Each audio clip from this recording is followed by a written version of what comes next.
Social మీడియాతో మైనర్లు అడ్డదారి తొక్కుతున్నారు. 10 ఏళ్లు కూడా నిండకుండానే పైశాచిక ఆనందాన్ని కోరుకుంటున్నారు. ఇన్స్టాగ్రామ్, వాట్సాప్, ఫేస్బుక్లలో అసాంఘిక కార్యకలాపాలకు పాల్పడుతున్నారు. మాదాపూర్లోని లేడీస్ హాస్టల్ ఘటన మరొక ముందే ఇన్స్టాగ్రామ్లో అమ్మాయిలను వేధించాడు మైనర్ బాలుడు.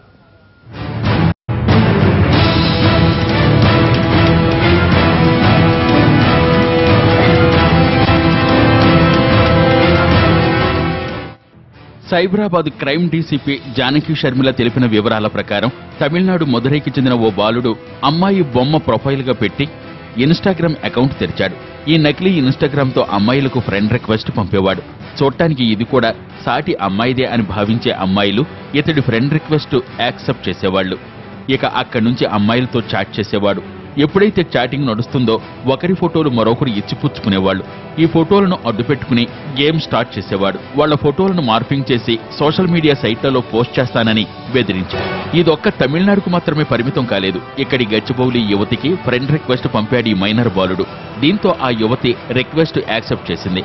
ఫ్రెండ్షిప్ లో భాగంగా ఫోటో షేరింగ్స్ నడిచి ఆమె ఫ్రెండ్స్ ఫొటోస్ కూడా తనకు షేర్ చేయాలని అన్నాడు. దీంతో ఆమెకు డౌట్ వచ్చింది. పంపటం కుదరదని చెప్పింది. తాను చెప్పినట్లు చెయ్యకపోతే ఆమె ఫోటోను మార్ఫింగ్ చేసి సోషల్ మీడియాలో పోస్ట్ చేస్తానని బ్లాక్మెయిల్ చేశాడు. దీంతో బాధిత యువతి సైబరాబాద్ సైబర్ క్రైమ్ పోలీసులకు కంప్లైంట్ చేసింది. బాధితురాలి ఫిర్యాదుతో కేసు నమోదు చేసిన ఏసీపీ ఇన్స్టాగ్రామ్ ఐపీ అడ్రస్ ఆధారంగా మైనర్ బాలుడిని నిందితుడిగా గుర్తించారు. తల్లిదండ్రులకు కౌన్సిలింగ్ ఇచ్చి జువెనైల్ జస్టిస్ యాక్ట్ తో పాటు ఐటీ యాక్ట్ కింద చర్యలు తీసుకున్నామని తెలిపారు. తీసుకోవాల్సిన జాగ్రత్తల గురించి కూడా పిల్లలకి ఎప్పటికప్పుడు మనం అప్రమత్తం చేస్తూ ఉండాలి. పేరెంట్స్ మంచి కమ్యూనికేషన్ ఉన్నప్పుడు పిల్లలు ఇట్లాంటి బారిన పడకుండా జాగ్రత్తగా ఉండడం అవుతుంది. దీన్ని బట్టి పిల్లలు సోషల్ మీడియా ద్వారా ఎలా చెడిపోతున్నారో అర్థం చేసుకోవచ్చు. అప్పటికంటే ఇప్పటి పిల్లలు సో ఫాస్ట్ అంటూ కాంప్లిమెంట్ ఇచ్చేవాళ్లకు ఈ ఘటన చంపపెట్టు. 7 years నిండకుండానే స్మార్ట్ ఫోన్లు చేతబట్టి ఎడాపేడా కెలికేసి ఏవేవో నేర్చేసుకుంటున్నారు. దీంతో ఇదిగో ఇది పరిస్థితి. ఈ పిల్లలు ఈ నేరాలకు పాల్పడుతుంటే తల్లిదండ్రులదే బాధ్యత, తల్లిదండ్రుల ఒక వైఫల్యం అని చెప్పాలి. తల్లిదండ్రులు వీళ్ళకి గ్యాడ్జెట్స్ కానీ లేకుంటే ఫోన్లు కానీ లేకుంటే నెట్కి కానీ ఇచ్చినప్పుడు ఎంతవరకు ఇవ్వాలి? ఎందుకంటే నెట్లో అంటే నెట్ వద్దని చెప్పలేము. ఎందుకంటే ప్రపంచం మొత్తం అందులో ఉన్నది, జ్ఞానం మొత్తం ఉన్నది, విజ్ఞాన సర్వస్వంగా భాండాగారంగా మనం చెప్పొచ్చు. ఇవాళ రేపు వాట్సాప్, ఫేస్బుక్, ఇన్స్టాగ్రామ్ తెలియని పిల్లలే లేరు.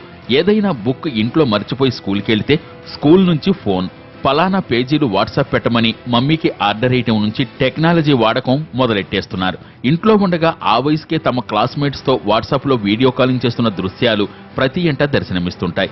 ఏ వయసు వారికి మనం ఫోన్లు ఇస్తున్నాము, ఎందుకని ఇస్తున్నాము, మన ప్రయోజనం ఏంది? మన ప్రయోజనం కనుక కేవలం వాళ్ళు మనతోటి ఒక కమ్యూనికేషన్ సంభాషణ చేసుకోవడానికి, మన పిల్లలు మనతోటి వాళ్ళు సేఫ్గా ఉన్నారా లేదా అని మనం కనుక్కోవాలి, లేకుంటే వాళ్ళు మనకు చేయాలి ఇబ్బందులలో ఉన్నప్పుడు కేవలం ఫోను చేసి మళ్ళీ ఫోన్ వినగలిగేంత వరకు పెడితే సరిపోతుంది.